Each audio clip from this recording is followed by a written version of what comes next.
ಸ್ವಾಗತ. ಕಿಮ್ಸ್ ಆಸ್ಪತ್ರೆಯ ವೈದ್ಯರ ನಿರ್ಲಕ್ಷ್ಯಕ್ಕೆ 7 ತಿಂಗಳ ಮಗು ಬಲಿಯಾಗಿರುವಂತಹ ದುರದೃಷ್ಟಕರ ಘಟನೆ ನಡೆದಿದೆ. ಇವತ್ತು ಬೆಳಗಿನ ಜಾವ 7 ತಿಂಗಳ ಮಗು ಮೊಹಮ್ಮದ್ ಜಬಿ ಸಾವನ್ನಪ್ಪಿದೆ. ಹಳೆ ಹುಬ್ಬಳ್ಳಿಯ ಮೆಹಬೂಬ್ ನಸೀಮಾ ದಂಪತಿಯ ಮಗು ಇದು. ಅಪಘಾತದಲ್ಲಿ ಮಗುವಿನ ಬಲಗಾಲಿಗೆ ಗಂಭೀರ ಗಾಯವಾಗಿತ್ತು. ಹೀಗಾಗಿ ನಿನ್ನೆ ರಾತ್ರಿ 10:30ಕ್ಕೆ ಕಿಮ್ಸ್ ಆಸ್ಪತ್ರೆಗೆ ಮಗುವನ್ನು ದಾಖಲು ಮಾಡಲಾಗಿತ್ತು. ಸುಮಾರು 3 ಗಂಟೆ ಕಾಲ ಕಿಮ್ಸ್ನಲ್ಲಿ ಮಗುವನ್ನು ಇಟ್ಟುಕೊಳ್ಳಲಾಗಿತ್ತು. ಬಳಿಕ ಧಾರವಾಡದ ಎಸ್ಡಿಎಂಗೆ ಕರೆದುಕೊಂಡು ಹೋಗಿ ಎನ್ನುವಂತಹ ಸೂಚನೆಯನ್ನ ದಂಪತಿಗೆ ಕೊಟ್ಟರು. ಎಸ್ಡಿಎಂ ಆಸ್ಪತ್ರೆಗೆ ಬಳಿಕ ಮಗುವನ್ನ ಪೋಷಕರು ಕರ್ಕೊಂಡು ಹೋಗಿದ್ರು. ಎಸ್ಡಿಎಂ ಆಸ್ಪತ್ರೆ ವೈದ್ಯರು ಮತ್ತೆ ಕಿಮ್ಸ್ಗೆ ಕರೆದುಕೊಂಡು ಹೋಗಿ ಅಂತ ಆಟವನ್ನ ಆಡಿದ್ದಾರೆ. ತಡರಾತ್ರಿ 3:45ಗೆ ಮತ್ತೆ ಕಿಮ್ಸ್ ಆಸ್ಪತ್ರೆಗೆ ಮಗುವನ್ನ ದಾಖಲು ಮಾಡಲಾಗಿದೆ. ರಾತ್ರಿಯಿಂದಲೂ ಮಗುವಿನ ಆರೋಗ್ಯ ವಿಚಾರಿಸಲೇ ಇಲ್ಲ ವೈದ್ಯರು. ಪೋಷಕರು ಎಷ್ಟೇ ಗೋಗರೆದರೂ ಕೂಡ ಸ್ಪಂದಿಸದೇ ಇಲ್ಲ ಅಂತ ಆರೋಪವನ್ನ ಮಾಡಲಾಗ್ತಾ ಇದೆ. ಕಿಮ್ಸ್ನ ವೈದ್ಯರು ಯಾವುದೇ ರೀತಿಯಲ್ಲೂ ಕೂಡ ಸ್ಪಂದಿಸದೇ ಇಲ್ಲ. ಹೀಗಾಗಿ ತೀವ್ರ ರಕ್ತಸ್ರಾವದಿಂದ ಎಂದು ಬೆಳಗಿನ ಜಾವ ಮಗು ಸಾವನ್ನಪ್ಪಿದೆ ಅಂತ ಹೇಳಲಾಗ್ತಾ ಇದೆ. ಮಗು ಜಬಿ ಸಾವಿಗೆ ವೈದ್ಯರ ನಿರ್ಲಕ್ಷ್ಯವೇ ಕಾರಣ ಅನ್ನುವ ಆರೋಪವನ್ನ ಈಗ ಮಾಡಲಾಗ್ತಾ ಇದೆ. ನಿರ್ಲಕ್ಷ್ಯ ತೋರಿದ ವೈದ್ಯರ ವಿರುದ್ಧ ಕ್ರಮಕ್ಕೆ ಪೋಷಕರು ಆಗ್ರಹವನ್ನ ಮಾಡುತ್ತಿದ್ದಾರೆ. ಮೃತ ಗಂಡು ಮಗು ಮೊಹಮ್ಮದ್ ಜಬಿ ಪೋಷಕರು ಈಗ ಪ್ರತಿಭಟನೆಯನ್ನ ಕೂಡ ನಡೆಸ್ತಾ ಇದ್ದಾರೆ. ರಾತ್ರಿ 3:45ಗೆ ಮತ್ತೆ ಎಸ್ಡಿಎಂನಿಂದ ಕರ್ಕೊಂಡ್ಬಂದು ಕಿಮ್ಸ್ಗೆ ದಾಖಲು ಮಾಡಲಾಯಿತು. ಆದರೆ ರಾತ್ರಿಯಿಂದಲೂ ಎಷ್ಟೇ ಗೋಗರೆದರೂ ಕೂಡ ಮೊಹಮ್ಮದ್ ಜಬಿಯ ಪೋಷಕರು ನಿರಂತರವಾಗಿ ಅಲವತ್ತುಕೊಂಡರೂ ಕೂಡ ಎಷ್ಟೇ ಗೋಗರೆದರೂ ಕೂಡ ಕಿಮ್ಸ್ನ ವೈದ್ಯರು ಸ್ಪಂದಿಸದೇ ಇಲ್ಲ. ಹೀಗಾಗಿ ತೀವ್ರ ರಕ್ತಸ್ರಾವದಿಂದ ಮಗು ಬೆಳಗಿನ ಜಾವ ಮೃತಪಟ್ಟಿದೆ. ಈ ಸಾವಿಗೆ ಕಿಮ್ಸ್ನ ವೈದ್ಯರೇ ಕಾರಣ ಅನ್ನುವಂಥ ಆರೋಪವನ್ನ ಇದೀಗ ಮೃತಪಟ್ಟಿರುವ ಮಗುವಿನ ಪೋಷಕರು ಆರೋಪವನ್ನ ಮಾಡುತ್ತಿದ್ದಾರೆ. ಜೊತೆಗೆ ವೈದ್ಯರ ವಿರುದ್ಧ ಕಿಮ್ಸ್ ವಿರುದ್ಧ ಆಕ್ರೋಶವನ್ನ ವ್ಯಕ್ತಪಡಿಸಿ ಈಗ ಪ್ರತಿಭಟನೆಯನ್ನ ಕೂಡ ನಡೆಸ್ತಾ ಇದ್ದಾರೆ. ಮತ್ತಷ್ಟು ಮಾಹಿತಿಯನ್ನ ಕೊಡ್ತಾರೆ ನಮ್ಮ ಪ್ರತಿನಿಧಿ ದತ್ತಾತ್ರೇಯ ಪಾಟೀಲ್. ದತ್ತಾತ್ರೇಯ, ನಿಜಕ್ಕೂ ಕೂಡ ದುರಂತ ಇದು. ಯಾವ ಸೀಮೆ ವೈದ್ಯರು ಹಾಗಾದ್ರೆ ಒಂದ್ಸಲ ಈ ಆಸ್ಪತ್ರೆಯಿಂದ ಆ ಆಸ್ಪತ್ರೆಗೆ, ಆ ಆಸ್ಪತ್ರೆಯಿಂದ ಈ ಆಸ್ಪತ್ರೆಗೆ ವಾಪಸ್ ಕರ್ಕೊಂಬಂದು ದಾಖಲು ಮಾಡಿದ್ರು ಕೂಡ ಬೆಳಗಿನ ತನಕ ಮಗುವಿನ ಹತ್ರ ಯಾರು ಹೋಗೋದೇ ಇಲ್ಲ. ರಕ್ತಸ್ರಾವದಿಂದ ಮಗು ಸಾಯುತ್ತೆ ಅಂತ ಹೇಳಿದ್ರೆ ಈ ಆಸ್ಪತ್ರೆಯ ವೈದ್ಯರು ಯಾರಿಗೋಸ್ಕರ ಇದ್ದಾರೆ ಹಾಗಾದ್ರೆ ಅಲ್ಲಿ? ಅಮರ್ ಪ್ರಸಾದ್, ನಿಜಕ್ಕೂ ದುರಂತ ಅಂತಾನೆ ಹೇಳ್ಬೋದು. ಯಾಕಂತಂದ್ರೆ ಏನು ಕಿಮ್ಸ್ ಆಸ್ಪತ್ರೆ ಏನು ಅಂತಂದ್ರೆ ಉತ್ತರ ಕರ್ನಾಟಕದ ಸರ್ಕಾರಿ ದೊಡ್ಡ ಆಸ್ಪತ್ರೆ ಅಂತಾನೆ ಕರೀತಾರೆ. ಹಾಗಾಗಿ ಆಸ್ಪತ್ರೆಗೆ ಇಲ್ಲಿನ ಜನ ಏನು ಅಂತಂದ್ರೆ ಕಿಮ್ಸ್ನ ಆಸ್ಪತ್ರೆ ದೊಡ್ಡ ಆಸ್ಪತ್ರೆ, ನಮ್ಗೆ ಅಲ್ಲಿ ಸೂಕ್ತ ಚಿಕಿತ್ಸೆ ಸಿಗುತ್ತೆ ಅನ್ನೋ ಒಂದು ನಂಬಿಕೆ ಮೇಲೆ ಈ ಆಸ್ಪತ್ರೆ ಬರ್ತಾರೆ. ಆದ್ರೆ ಈ ವೈದ್ಯರು ಏನು ಅಂತಂದ್ರೆ ಕಳೆದ ಹಲವಾರು ಕೇಸ್ಗಳಲ್ಲೂ ಕೂಡ ನೀವು ಗಮನಿಸಿರಬಹುದು, ಇದು ಒಂದು ಪುನರಾವರ್ತನೆ ಅಂತ ಹೇಳ್ಬೋದು. ಯಾಕಂತಂದ್ರೆ ಇಲ್ಲಿನ ವೈದ್ಯರು ಮಾಡುವಂತ ಒಂದು ಎಡವಟ್ಟು ಮತ್ತು ನಿರ್ಲಕ್ಷ್ಯತನಕ್ಕೆ ಸುಮಾರು ಮಕ್ಕಳು ಹಾಗೂ ಸುಮಾರು ಪೇಷಂಟ್ಗಳು ಈಗಾಗಲೇ ಬಲಿಯಾಗಿದ್ದಾರೆ. ಅದಕ್ಕೆ ಇದೊಂದು ಮತ್ತೊಂದು ಹೊಸ ಸೇರ್ಪಡೆ ಅಂತಾನೆ ಹೇಳ್ಬೋದು.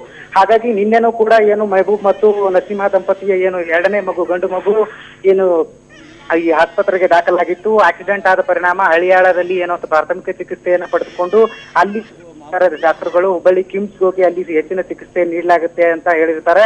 ಹಾಗಾಗಿ ಮೊಹಮ್ಮದ್ ಜಬಿಯನ್ನ ಏನು ಅಂತಂದ್ರೆ ರಾತ್ರಿ 11:30 ಸುಮಾರಿಗೆ ಹುಬ್ಬಳ್ಳಿಯ ಕಿಮ್ಸ್ಗೆ ದಾಖಲು ಮಾಡಲಾಗಿರುತ್ತೆ.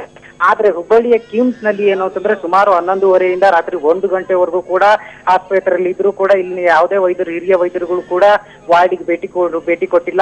ಕ್ಯಾಶುಯಾಲಿಟಿಗೂ ಕೂಡ ಯಾವ ಇಲ್ಲದೆ ಇರೋದ್ರಿಂದ ಅಲ್ಲಿಂದ ಏನು ದಂಗಾದಂತ ವೈದ್ಯ ಏನು ಅಂತಂದ್ರೆ ದಂಪತಿಗಳು ನಮ್ಮ ಮಗುನ ಹೆಚ್ಚಿನ ಚಿಕಿತ್ಸೆಗಾಗಿ ಏನ್ ಮಾಡ್ಬೇಕು, ಇಲ್ಲಿ ಯಾರು ವೈದ್ಯರು ಸಿಗ್ತಾ ಇಲ್ಲ ಅಂತ ಎಷ್ಟೇ ಗೋಗರ್ದ್ರು ಕೂಡ ಅಲ್ಲಿನ ಒಂದು ಸಿಬ್ಬಂದಿಗಳೇ ಇಲ್ಲಿನ ಎಸ್ಡಿಎಂ ಆಸ್ಪತ್ರೆಗೆ ನೀವು ಹೋಗಿ ಅಲ್ಲಿ ನಿಮ್ಗೆ ಸೂಕ್ತ ಚಿಕಿತ್ಸೆ ಸಿಗುತ್ತೆ ಅನ್ನುವಂತ ಒಂದು ಮಾತುಗಳನ್ನು ಹೇಳಿರ್ತಾರೆ. ಹಾಗಾಗಿ ಏನು ಅಲ್ಲಿನ ಸಿಬ್ಬಂದಿಗಳ ಮಾತು ಕೇಳಿದಂತ ದಂಪತಿಗಳು ಕೂಡಲೇ ಏನು ಅಂತ ಧಾರವಾಡದ ಎಸ್ಡಿಎಂ ಆಸ್ಪತ್ರೆಗೆ ಇರ್ತಾರೆ. ಅಲ್ಲಿ ಹೋದ ತಕ್ಷಣ ಕೂಡ ನೀವು ಕಿಮ್ಸ್ ಅಲ್ಲಿ ಅಡ್ಮಿಟ್ ಆಗಿದ್ರಿ, ಅಲ್ಲೇ ನಮ್ಗಿಂತ ಹೆಚ್ಚಾಗಿ ಅಲ್ಲೇ ಹೆಚ್ಚಿನ ಚಿಕಿತ್ಸೆ ಸಿಗುತ್ತೆ, ನೀವು ಪುನಃ ಅಲ್ಲಿಗೆ ಹೋಗಿ ಅಂತ ಹೇಳ್ತಾರೆ.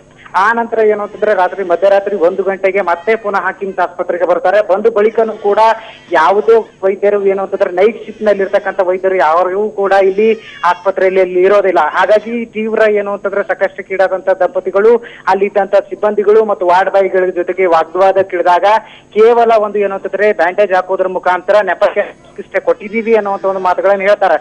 ಆದ್ರೆ ಸದ್ಯಕ್ಕೆ ಏನು ಅಂತಂದ್ರೆ ಬರ್ತಾ ಇರ್ತಕ್ಕಂಥ ಮಾಹಿತಿ ಪ್ರಕಾರ ಕಿಮ್ಸ್ ಏನು ಅಧೀಕ್ಷಕರು ಶಿವಪ್ಪ ಶೆಟ್ಟರ್ ಹೇಳುವಂತ ಮಾಹಿತಿ ಪ್ರಕಾರ ನಮ್ಮ ಪ್ರಕಾರ ನಮ್ಮ ಡಾಕ್ಟರ್ಗಳು, PG ಡಾಕ್ಟರ್ಗಳು ಚಿಕಿತ್ಸೆ ನೀಡಿದ್ರೆ ಮಗು ಆಸ್ಪಿರೆನ್ಸ್ ಆಗಿ ಡೆತ್ ಆಗಿದೆ ಅನ್ನುವಂತ ಒಂದು ಮಾತುಗಳನ್ನು ಹೇಳ್ತಾರೆ. ಆದ್ರೆ ರಾತ್ರಿ ಪಾಳ್ಯದಲ್ಲಿ ಇರಬೇಕಾದಂತಹ ಸೀನಿಯರ್ ಡಾಕ್ಟರ್ಗಳು ಇಲ್ಲಿ ಕಿಮ್ಸ್ ಅಲ್ಲಿ ಇರಲ್ಲ ಅನ್ನೋದು ಕೂಡ ಈ ಪ್ರಕರಣದ ಜಗಜ್ಜಾಹೀರಾಗಿದೆ. ಅಮರ್ ಪ್ರಸಾದ್. ಇಲ್ಲಿ ಎರಡು ಆಸ್ಪತ್ರೆಯ ವೈದ್ಯರ ನಿರ್ಲಕ್ಷ್ಯಕ್ಕೆ ಇಲ್ಲಿ ಒಂದು ಮಗುವಿನ ಪ್ರಾಣ ಹೋಗಿದೆ. ಯಾರು ಹೊಣೆ? ಹಾಗಾದ್ರೆ ಈ ಮಗುವಿನ ಸಾವಿಗೆ ಯಾರು ಹೊಣೆ? ಹೋದ ಪ್ರಾಣವನ್ನ ಯಾರು ತಂದ್ಕೊಡೋಕ್ಕಾಗಲ್ಲ, ಆ ಪೋಷಕರಿಗೆ ಮಗುವನ್ನ ಯಾರಿಗೂ ವಾಪಸ್ ತಂದ್ಕೊಡೋಕ್ಕಾಗಲ್ಲ. ಯಾರ ಜವಾಬ್ದಾರಿ ಯಾರು? ಇನ್ನು ಎಷ್ಟು ಪ್ರಾಣಗಳು ಹೋಗಬೇಕು? ಹಾಗಾದ್ರೆ ಸರ್ಕಾರಿ ಆಸ್ಪತ್ರೆಯಲ್ಲೇ ವೈದ್ಯರಿರೋದಿಲ್ಲ, ಇದ್ರೂ ಕೂಡ ಟ್ರೀಟ್ಮೆಂಟ್ ಕೊಡೋದಿಲ್ಲ, ಫಸ್ಟ್ ಏಡ್ ಕೂಡ ಮಾಡಲ್ಲ, ಮಗು ಹತ್ರ ಬರೋದಿಲ್ಲ ಅಂತ ಹೇಳಿದ್ರೆ. ಹಲೋ ಎಸ್, ಬಹುಶಃ ಸಂಪರ್ಕ ಕಡಿತಗೊಂಡಿದೆ. ಈಗ ಸ್ವತಃ ಕಿಮ್ಸ್ ಅಧೀಕ್ಷಕರಾಗಿರುವಂತಹ ಶಿವಪ್ಪ ಅವರು ಸಂಪರ್ಕದಲ್ಲಿದ್ದಾರೆ. ಶಿವಪ್ಪ ಅವರೇ, ಈ ಮಗುವಿನ ಸಾವಿಗೆ ಯಾರು ಹೊಣೆ? ಈಗ ಮಗುವಿಗೆ ತೀವ್ರ ಗಾಯ, ಕಾಲಿನ ಗಾಯ ಆಗಿತ್ತು, ಕಾಲು ಆಲ್ಮೋಸ್ಟ್ ಕತ್ತರಿಸೋಗಿತ್ತು. ಗಾಯ ಆಗಿತ್ತು ಅಂತಾನೆ ಕಿಮ್ಸ್ ಕರ್ಕೊಂಬಂದಿದ್ದು, ಯಾಕೆ ಅಡ್ಮಿಟ್ ಮಾಡ್ಕೊಂಡಿಲ್ಲ? ಅಡ್ಮಿಟ್ ಮಾಡ್ಕೊಂಡಿದ್ವಿ ನಮ್ಮಲ್ಲಿ.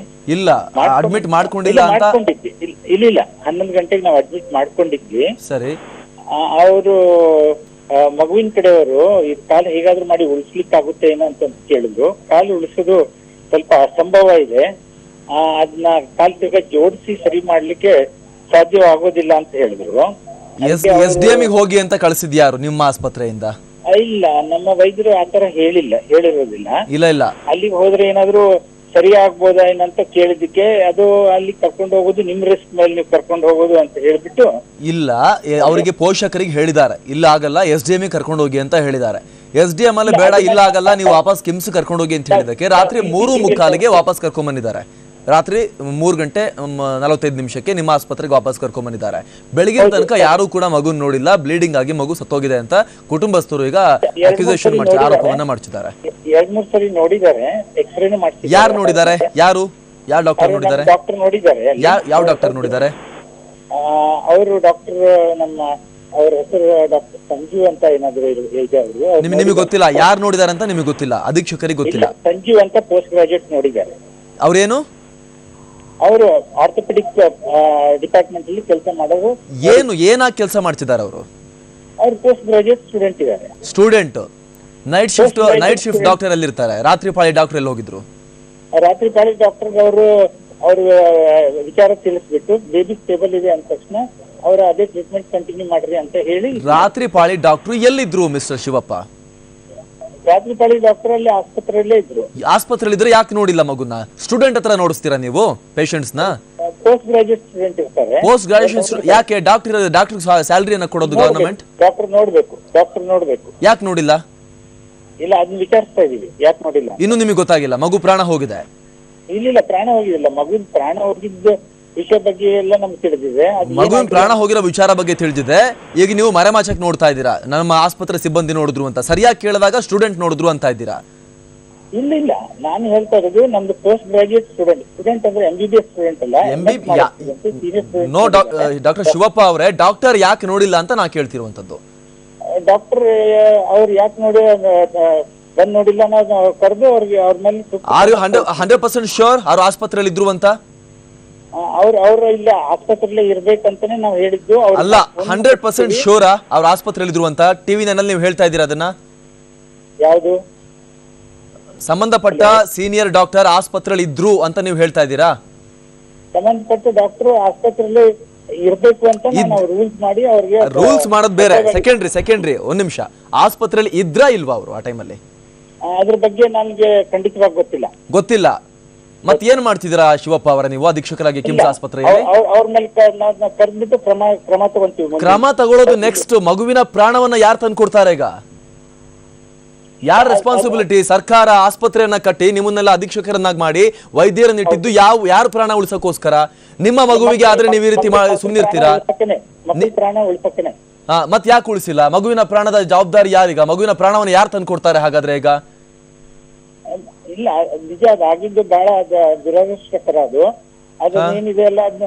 ಹಲೋ, ಮಗುವಿನ ಪ್ರಾಣವನ್ನ ಯಾರು ತಂದು ಕೊಡ್ತಾರೆ ಹಾಗಾದ್ರೆ? ನಿಮಗೆ ಗೊತ್ತಿಲ್ಲ? ನನಗೆ ಖಂಡಿತವಾಗೂ ಗೊತ್ತಿಲ್ಲ. ಅವ್ರು ಇದ್ರಾ ಇಲ್ವಾ ಅಂತ ನೀವು ಹೇಳ್ತಾ ಇದ್ದೀರಾ. ನೀವು ಅಧೀಕ್ಷಕರು ಕಿಮ್ಸ್ದು. ಹೌದು, ಅಲ್ಲಿ ಇರ್ಲೇಬೇಕು, ಅವ್ರು ಇದ್ದೇ ಇರ್ತಾರೆ ಅಂತ ಅನ್ನೋದು ಒಂದು ಅನ್ಕೊಂಡಿದ್ದೀರಿ ನೀವು. ಅವ್ರು ಇರ್ತಾರೆ ಅಂತ ಅನ್ಕೊಂಡಿದ್ದೀರಿ, ಬಟ್ ನಿಮಗೆ ಗೊತ್ತಿಲ್ಲ ಇದ್ರಾ ಇಲ್ವಾ ಅಂತ ಹೇಳಿ. ಮಗುವಿನ ಪ್ರಾಣ ಹೋಗಿ ಇಷ್ಟೊತ್ತಾಗಿದೆ, ನೈಟ್ ಶಿಫ್ಟ್ ಡಾಕ್ಟರ್ ಆಸ್ಪತ್ರೆಯಲ್ಲಿ ಇದ್ರಾ ಇಲ್ವಾ ಅಂತ ಅಧೀಕ್ಷಕರಿಗೆ ಗೊತ್ತಿಲ್ಲ. ಇಲ್ಲ, ಅದು ಅವರು ಇಲ್ಲೇ ಅವ್ರನ್ನ ಕರೆದಿಲ್ಲ. ಅವರು ಪೋಸ್ಟ್ ಗ್ರಾಜುಯೇಟ್ ಸ್ಟೂಡೆಂಟ್ ಅವ್ರನ್ನ ಕರೆದಿಲ್ಲ. ಯಾಕೆ ಕರೆದಿಲ್ಲ? ಯಾರ ಜವಾಬ್ದಾರಿ ಇದಕ್ಕೆಲ್ಲ? ಇಲ್ಲ, ನೀವು ಸ್ಟೂಡೆಂಟ್ಸ್ ಹತ್ರ ರಾತ್ರಿ ಆಸ್ಪತ್ರೆ ನಡ್ಸಕ್ ಬಿಟ್ಟು ಮಲ್ಕೊಂಡ್ಬಿಡ್ತೀರಾ ಎಲ್ಲರೂ ಹಾಗಾದ್ರೆ? ಇಲ್ಲ ಹಾಗಾಗೋದಿಲ್ಲ ಅದು. ನಿಮ್ಮ ಮಕ್ಕಳಿಗೆ ಈ ರೀತಿ ಆಗಿದ್ರೆ ಹೆಂಗಾಗ್ತಿತ್ತು ಯೋಚನೆ ಮಾಡಿದ್ದೀರಾ ಶಿವಪ್ಪ ಅವರೇ? ಹೌದು, ಇಲ್ಲ ಕರೆಕ್ಟ್, ನೀವ್ ಹೇಳೋದು ನಿಜ. ಇದಾಗಿದ್ದು ಬಹಳ ದುರದೃಷ್ಟಕರ. ಈಗ ಯಾರ ಜವಾಬ್ದಾರಿ ಈಗ ಅಂತ ಕೇಳ್ತಿರುವಂತದ್ದು? ಮಗುವಿನ ಪ್ರಾಣ ಹೋಗಿದೆ, ತರಕ್ ಆಗೋದಿಲ್ಲ. ಆ ಪೋಷಕರಿಗೆ ಏನ್ ಯಾವ ಮುಖ ತೋರಿಸ್ತೀರಾ ನೀವೀಗ ಹೋಗಿ? ನೋಡ್ತಾ ಇದ್ರು, ಅವ್ರ ಡಾಕ್ಟರ್ ನೋಡ್ತಾ ಇದ್ರು, ಖಂಡಿತವಾಗಿ ನೋಡ್ತಾ ಇದ್ರು. PG ಸ್ಟೂಡೆಂಟ್ ಇದ್ರು, ಖಂಡಿತವಾಗಿ ನೋಡ್ತಾ ಇದ್ರು ಅವರು ಅದನ್ನ. ಡಾಕ್ಟರ್ ಯಾಕೆ ನೋಡಿಲ್ಲ ಶಿವಪ್ಪ ಅವರೇ? ಸಂಬಂಧಪಟ್ಟ ನೈಟ್ ಶಿಫ್ಟ್ ನ ಸೀನಿಯರ್ ಡಾಕ್ಟರ್ ಆ ಸೀರಿಯಸ್ ಕೇಸ್ ನ ಯಾಕೆ ಟಚ್ ಮಾಡಿಲ್ಲ ಅಂತ ಕೇಳ್ತಾ ಇರುವಂತದ್ದು. ರೀಸನ್ ನಾವು ವಿಚಾರ ಮಾಡ್ತೀವಿ, ಅವ್ರ ಮೇಲೆ ಆಕ್ಷನ್ ತಗೊಂತೀವಿ, ಖಂಡಿತವಾಗಿ ತಗೊಂತೀವಿ ನಾವು. ಏನ್ ಆಕ್ಷನ್ ತಗೊಳ್ಳಿಕ್ ಸಾಧ್ಯ ಈಗ ಅವ್ರ ಮೇಲೆ? ಮಗುವಿನ ಪ್ರಾಣ ಬರಲ್ವಲ್ಲ ಈಗ, ಏನ್ ಆಕ್ಷನ್ ತಗೊಂಡ್ರು ಕೂಡ ಕಮ್ಮಿ ಈಗ ಅವ್ರ ಮೇಲೆ. ಅದು ನಿಜ. ಅದು ನಿಮ್ದು ಕೂಡ ಜವಾಬ್ದಾರಿ ಆಗಿರುತ್ತಲ್ಲ ಶಿವಪ್ಪ ಅವರೇ, ಆಸ್ಪತ್ರೆ ಸರಿಯಾಗಿ ನಡಿಬೇಕು ಅನ್ನುವಂಥದ್ದು. ನಾವು ಕೂಡ ನಾವೆಲ್ಲಾ ರೀತಿಯಿಂದನೂ ಬಹಳ ಕಡ್ಡಾಯವಾಗಿ ಮಾಡಿದೀವಿ ನಾವು. ಆದ್ರೆ ಅವರು ಈ ತರ ಮಾಡಿದ್ದು ಅದು ಒಳ್ಳೇದಲ್ಲ ಅಂತ ನೋಡ್ಕೊಂಡು ನಾವು ಇನ್ನೊಂದ್ಸರಿ ಈಗ ಆಗದೆ ಇರೋದು ನಾವು ನೋಡ್ಕೊಂತೀವಿ. ಆಸ್ಪತ್ರೆ ಇರುವಂತದ್ದೇ ಬಡವರಿಗೋಸ್ಕರ, ಸರ್ಕಾರಿ ಆಸ್ಪತ್ರೆ ಇರುವಂತದ್ದು. ದುಡ್ಡಿದ್ದವರು ನಿಮ್ಮಂತವ್ರ ಮಕ್ಕಳೆಲ್ಲ ಪ್ರೈವೇಟ್ ಆಸ್ಪತ್ರೆಗೆ ಹೋಗಿ ಟ್ರೀಟ್ಮೆಂಟ್ ಪಡಿತಾರೆ. ಹೌದು ಅಲ್ವಾ? ಆತರ ಏನಿಲ್ಲ, ಇದು ಮಾಡಿಸ್ಕೊಳ್ಳೋರು ಇರ್ತಾರೆ, ಹಾಗೇನಿಲ್ಲ. ಒಂದ್ಸಲಿ ಯೋಚನೆ ಮಾಡಿ, ನಿಮ್ದೇ ಮಗುನೋ ಮೊಮ್ಮಗುನೋ ತಗೊಂಬಂದ್ರು ಆಸ್ಪತ್ರೆಗೆ, ನೈಟ್ ಶಿಫ್ಟ್ ಡಾಕ್ಟರ್ ಇಲ್ಲ, ನೀವೇನ್ ಮಾಡ್ತೀರಿ ಶಿವಪ್ಪ ಅವರೇ? ಇಲ್ಲ, ಖಂಡಿತವಾಗಿ ನಾವು ಅದನ್ನ ಕ್ಷಮಿಸೋದಿಲ್ಲ. ಸೊ ಈಗ ಯಾವ ಕ್ರಮವನ್ನು ಕೈಗೊಳ್ತೀರಾ ಹಾಗಾದ್ರೆ ಈಗ ಸಂಬಂಧಪಟ್ಟವರ ಈಗ ವಿಚಾರಣೆ ಮಾಡ್ಬಿಟ್ಟು CCTVನೆಲ್ಲ ತೆಗೆದು ನೋಡ್ಬಿಟ್ಟು ಯಾವ ತರದ ನಿರ್ಲಕ್ಷ್ಯ ಆಗಿದೆ ಏನಂತೆಲ್ಲ ನೋಡ್ಕೊಂಡ್ಬಿಟ್ಟು ಮುಂದಿನ ಕ್ರಮ ಕೈಗೊಳ್ತೀವಿ. ಎಸ್, ಧನ್ಯವಾದ ಶಿವಪ್ಪ ಅವರೇ. ಇದು ಕಿಮ್ಸ್ ಅಧೀಕ್ಷಕ ಶಿವಪ್ಪ ಅವರ ಮಾತುಗಳು. ನನಗೆ ಗೊತ್ತಿಲ್ಲ, ಡಾಕ್ಟರ್ ಇದ್ರೆ ಇಲ್ವೋ ಗೊತ್ತಿಲ್ಲ, ಇರಬೇಕಾಗಿತ್ತು, ಈ ರೀತಿಯಾಗಿ ಮಾತುಗಳನ್ನು ಅವ್ರು ಆಡ್ತಾ ಇದ್ದಾರೆ. ಅಧೀಕ್ಷಕರಾಗಿ ಅವ್ರಿಗೂ ಕೂಡ ಸ್ಪಷ್ಟ ಇಲ್ಲ, ಮಗು ತೀರೋಗಿ ಇಷ್ಟೊತ್ತಾದರೂ ಕೂಡ ನೈಟ್ ಶಿಫ್ಟ್ನ ಡಾಕ್ಟರ್ ಆಸ್ಪತ್ರೆಯಲ್ಲಿ ಇದ್ರೋ ಇಲ್ವೋ ಅಂತ. ಇದು ನಿಜಕ್ಕೂ ಕೂಡ ನಮ್ಮ ಸರ್ಕಾರಿ ಆಸ್ಪತ್ರೆಗಳ ಪರಿಸ್ಥಿತಿ ಹಾಗೂ ಅಲ್ಲಿರುವಂಥ ಇನ್ಚಾರ್ಜ್ಗಳು ಹಾಗೂ ವೈದ್ಯರುಗಳ ಬೇಜವಾಬ್ದಾರಿತನದ ಪರಮಾವಧಿ ಎಷ್ಟರ ಮಟ್ಟಿಗೆ ಇದೆ ಅನ್ನೋದನ್ನ ಇಲ್ಲಿ ಸಾರಿ ತೋರಿಸ್ತಾ ಇದೆ. ಇವರ ಈ ಬೇಜವಾಬ್ದಾರಿಯಿಂದಾಗಿ ಒಂದು ಅಮಾಯಕ ಮಗು ತನ್ನ ಪ್ರಾಣವನ್ನ ಕಳ್ಕೊಂಡಿದೆ.